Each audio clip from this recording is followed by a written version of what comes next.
New TGCF stickers for sale on Etsy, link in the description.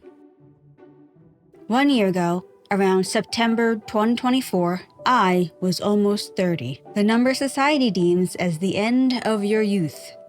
At 29, I was not a master of the arts, despite working hard for over 15 years. My beliefs, the law of attraction, had attracted me nothing, and calling the doctor to make an appointment is still terrifying.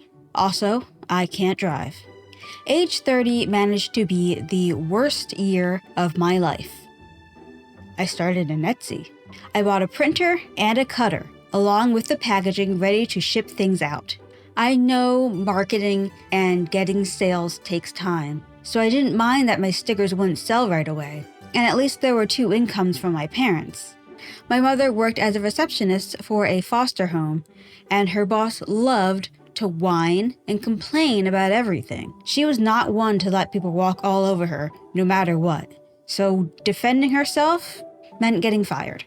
Fortunately, she got a new job cleaning for people who profit off of elderly Social Security. They worked her to the bone, thinking that cleaning is a race that needs to be won, so they pushed their cleaners until their bodies broke. Well, my mother isn't 20, so her body broke fast. Whatever that place did to her, she had to quit, and she hasn't been able to do physical labor since. This is when I started to feel guilty. So this is Carpo. I am adding an extra bit into my video. It was originally a fully edited video with a lot of stock videos, but unfortunately, no matter how hard I try, the video keeps crashing. So instead, I'm just going to show myself drawing. Now we can get back to the original topic.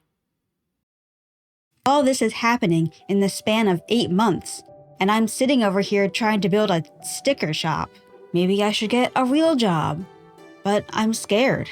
Social phobia paralyzes me from taking action, and I can't drive anyhow. So I approach my mom with an idea. Maybe we can get a job together. How about we check a temp agency? So we find one and apply. I'm spooked out of my britches, ruminating on what kind of social aspect I'll end up with.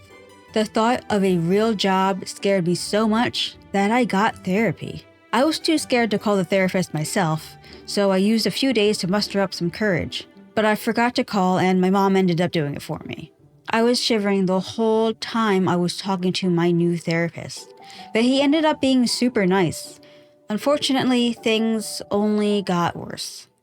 There was a car crash. My stepdad rammed into an electric pole just outside the neighbor's house. An ambulance picked him up and he was flown to a distant hospital. They say without the flight, he wouldn't have survived. In the same week, we were given our new jobs at the French Toast Factory.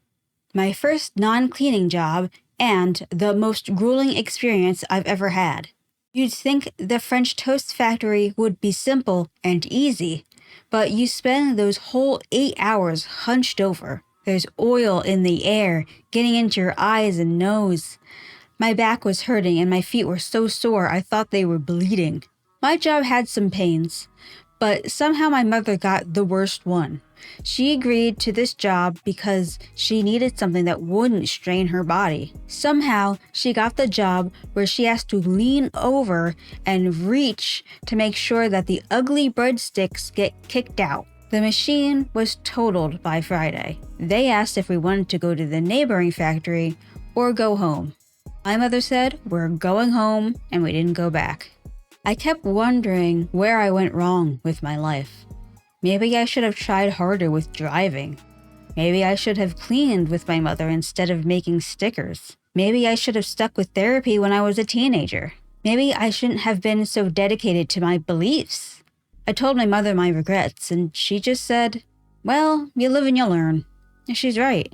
When I was a teenager, I saw the mistakes of adults, and I told myself that I wouldn't do the same thing. But at 30 years old, I've realized that there's no right way to live. You could say studying for a career would help, but the decreasing middle class would say otherwise. Maybe getting a real job would have been smart, but then those same people end up with a permanent health issue by my age. I decided to relearn how to learn by reading a book called A Mind for Numbers by Barbara Oakley. It's a rare book that teaches you with neuroscience instead of motivating you with success stories. I feel like I'm remembering the things on the permit test more, so hopefully I can succeed this time.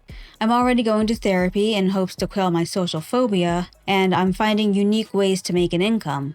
Maybe striving to be an artist, despite recent tragedies, is the wrong way to live. But I've never met a person happy enough to show there's a right way. It's weird. I keep wanting to make videos, but never doing so. It's like I'm pessimistic about every idea I have, but I think I am getting better. I mean, I made this video, of course.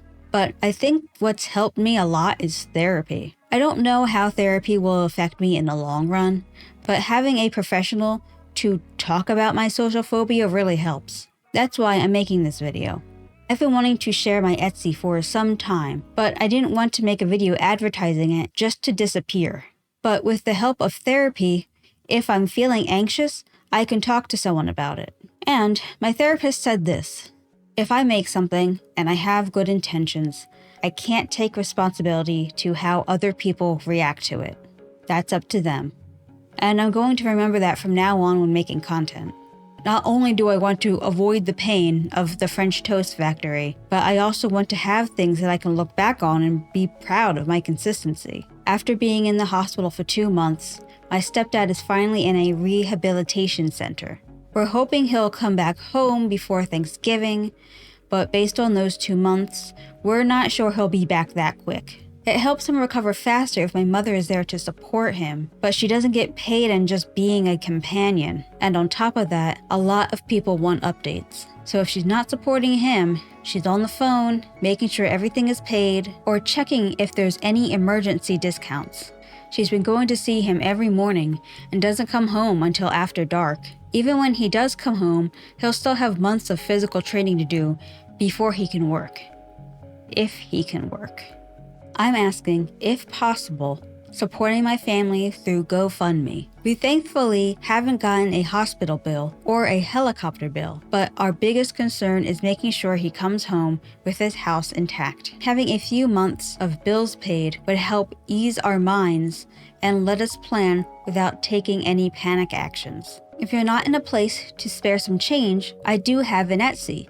For those TGCF Nutshell fans, I've got Calamity Ghost stickers for your journal. Anyone who needs gifts for grandma, there are gnomes available. Can't go wrong with gnomes. And most importantly, black girl fairies, Coral and Crystal. I've been thinking a lot about the lack of cute black girls in stories. Whenever they want to represent black girls, they always make them tomboyish and never cutesy like the other girls are. I'm tired of it.